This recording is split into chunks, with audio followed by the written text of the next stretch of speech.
Busquen el libro de Esther, capítulo 10, tiene 10 capítulos, autor desconocido, y algunos piensan que tiene que ser un judío nacionalista por la clase de mensaje que escribió.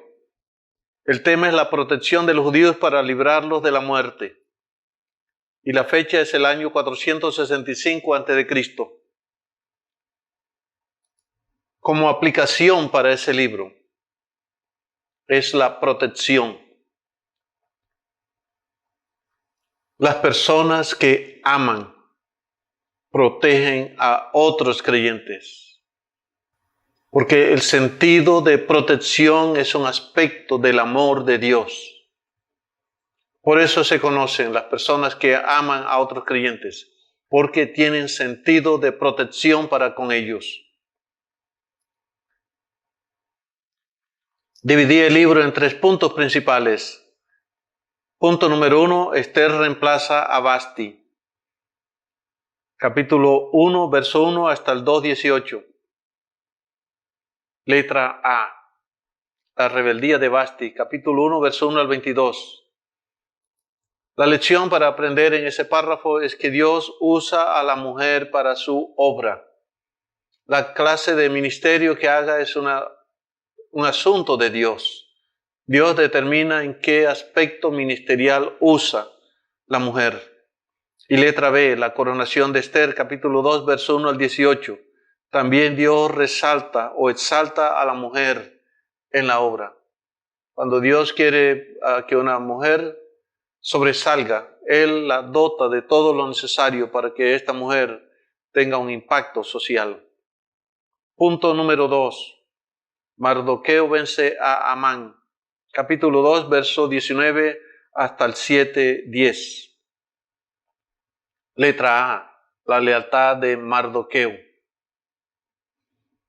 Punto para aprender de ahí. Es la lealtad de un hombre al resto de judíos. Ese es un hombre modelo que es leal a su raza. Está en pro de su nación. Así que ese es un modelo de la lealtad de los creyentes. Los creyentes deben ser leales. Letra B, el decreto de Amán, capítulo 3, verso 1 al 15. Ese párrafo refleja el peligro para los creyentes por causa de los gobiernos impíos. Cuando los gobiernos sean más impíos, la iglesia sufrirá un poco más en medio de esta clase de gobierno. Letra C, la intervención de Esther, capítulo 4, verso 1 al 5, 14. Encontramos en ese párrafo que hay ayuda de los creyentes hacia otros creyentes para que sobrevivan, para que subsistan. Así que cuando hay gobiernos duros, la opción de un creyente es ayudar a otro creyente para que pasen el tiempo de la opresión. Letra D, el reconocimiento de Mardoqueo, capítulo 6, verso 1 al 13. Note la victoria de los creyentes a pesar de las hostilidades. A través de la historia van a leer eso, que Dios ha hecho que los creyentes triunfen, sobrevivan a través de todos los tiempos, a pesar de las hostilidades que ha habido contra la iglesia y contra los judíos. Letra E, la caída de Amán, capítulo 6, verso 14 hasta el 7:10. Llega un momento cuando Dios por fin elimina los peligros para los creyentes. Dios en su bondad determina hasta cuándo permanecen los creyentes bajo una opresión peligrosa. Y eso es un acto de la bondad de Dios, en qué momento Dios suspende el juicio, el castigo, la disciplina y libera a los creyentes para que no mueran. Punto número 3. Israel sobrevive al genocidio. Capítulo 8, verso 1 al 10:3. Letra A, la abogacía de Esther y Mardoqueo. Eso es función de los creyentes. Los creyentes deben interceder por el pueblo, por la nación, para que vivan. Letra B, la victoria de los judíos, capítulo 9, verso 1 al 19. La victoria llega de Dios por medio de los creyentes hacia otras personas. Así que algunos creyentes son instrumentos de Dios para que otros creyentes obtengan la victoria.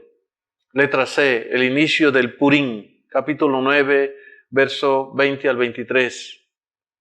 Ahí está la celebración de los creyentes. Hay festejos cuando Dios otorga la vida, cuando Dios salva a las personas. Letra D, la fama de Mardoqueo. Capítulo 10, verso 1 al 3. Eso es el impacto del creyente. Cuando los creyentes hacen buenas obras, tendrán un impacto social. Y eso es bueno.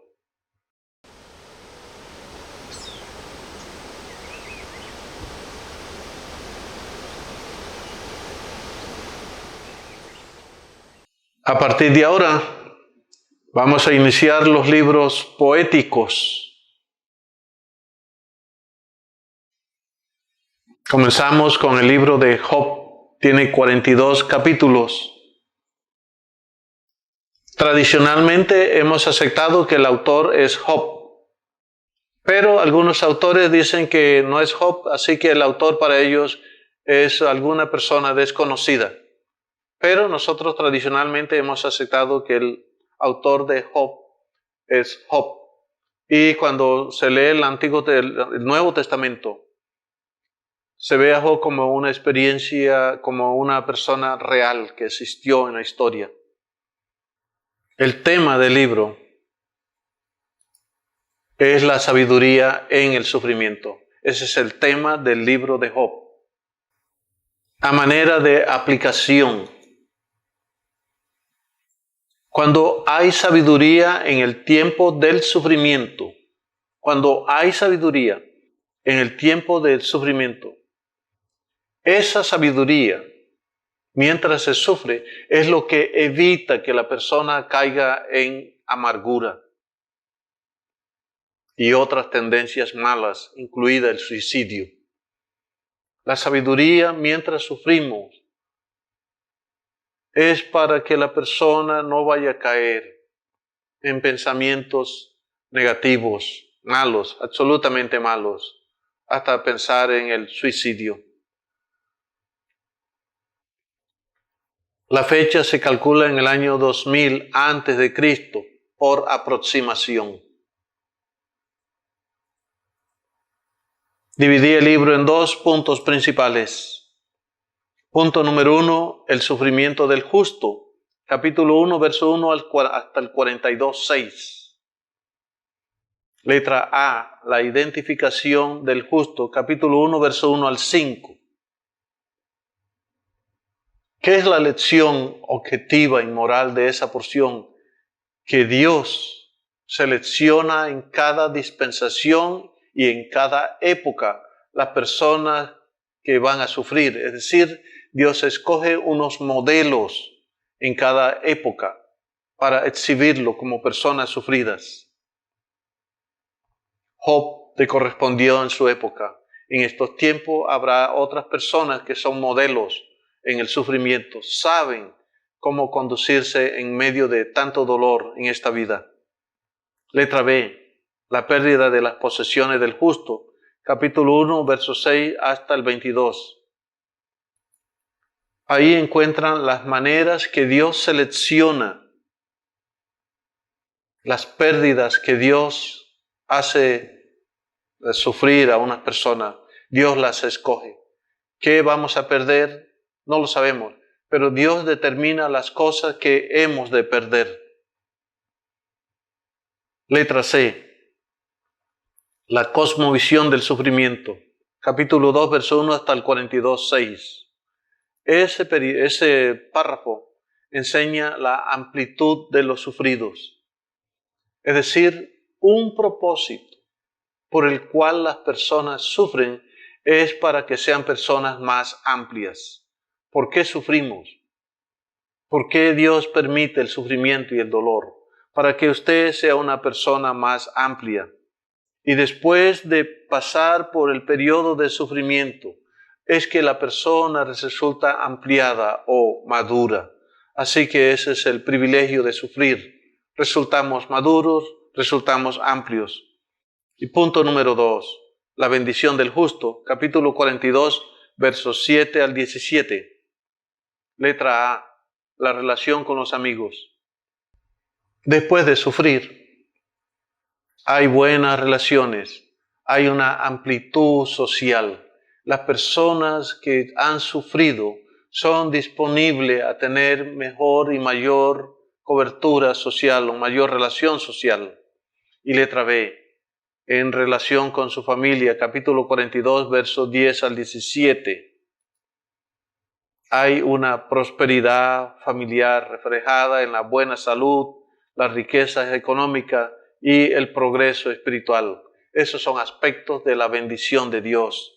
Donde vea prosperidad familiar, es porque esas personas están bajo la bendición de Dios. Donde vea buena salud, esos son aspectos de la buena bendición de Dios. Donde vea progreso económico, esos son aspectos de la bendición.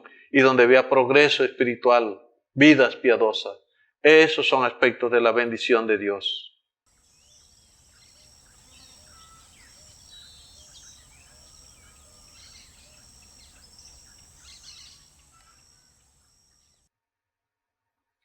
Pasen al libro de los Salmos. Tiene 150 capítulos. No tiene un solo autor. 73 capítulos, el autor es David. 2 capítulos de Salomón. 12 capítulos de los hijos de Coré. 12 capítulos de los hijos de Asaf. Uno de Emán, uno de Tan, uno de Moisés. Y hay otra cantidad de salmos que son desconocidos. Entonces, este libro es único en ese sentido. El tema de ese libro es la alabanza de Dios a pesar de la caída del hombre. Me gusta más bien la sabiduría de Dios en la alabanza como aplicación. Ese libro enseña la sabiduría para cantar. Y lo que se aprende es que la alabanza verdadera elogia exclusivamente a Dios y sus obras en el creyente. Hay otras alabanzas que son promovidas por otras energías y a los dioses paganos que no llegan a Dios. En cuanto al bosquejo, también se viola el patrón tradicional de bosquejar los libros. Así que la división tradicional judía de los salmos está dividida de la siguiente manera. Hay una división tradicional judía de los salmos. Entonces ellos dividieron libro 1, capítulo 1 al capítulo 41. Libro 2, del capítulo 42 al 72. Libro 3, del capítulo 73 al 89. Libro 4, del capítulo 90 al 106. Y libro 5, del capítulo 107 al 150. Note que los salmos no se pueden bosquejar de la manera tradicional como los otros libros de la Biblia. Otra forma es agruparlos por temas. Es una segunda opción. Nos queda esa segunda opción. Podemos agrupar los capítulos por tema, pero no se pueden bosquejar de manera seguida. Por ejemplo, se pueden agrupar en los capítulos históricos, los mesiánicos, los proféticos, los penitenciales o imprecatorios. Es la otra posibilidad. La fecha tampoco es exacta. Si usamos a David, decimos que, el año 1000 antes de Cristo. Pero los otros autores tienen otras fechas. Entonces dejamos en promedio por predominar los salmos de David el año 1000. Pero sabemos que hay otros salmos escritos por otros autores. Por ejemplo, el de Moisés sería el año 1500 antes de Cristo. Y así habría que hacerlo por autores. A pesar de todo, voy a sugerirle un bosquejo para los que siguen la homilética. Punto número 1. Cristo es la fuente de la bendición judía. Desde el capítulo 1 al 41. ¿Qué cosa se puede aprender? Es que la fuente determina todo. La fuente determina todo. Punto número 2. Cristo es el juez y redentor de los judíos. Cristo es el juez y redentor de los judíos. Capítulo 42 al 72. El juez de nosotros es el amigo de nosotros. Por eso tenemos confianza ante el juez. Esa es la lección objetiva para el creyente. En el futuro, el juez que va a juzgarnos a nosotros es nuestro amigo. Por eso tenemos confianza y esperanza de estar en el tribunal de Cristo. Punto número 3. El Dios Santo trata con los judíos. El Dios Santo trata con los judíos. Capítulo 73 al 89. Esa sección habla de la buena relación entre Dios y los judíos. Punto número 4. El primer Adán es sustituido por el Mesías. El primer Adán es sustituido por el Mesías. Capítulo 90 al 106. Esa sección habla de la provisión de Dios. Y punto número 5 y último. El creyente y el Mesías al final estarán juntos. El creyente y el Mesías al final estarán juntos. Salmo 107 hasta el 150. Esa sección habla de la esperanza que tenemos de estar junto con el Mesías.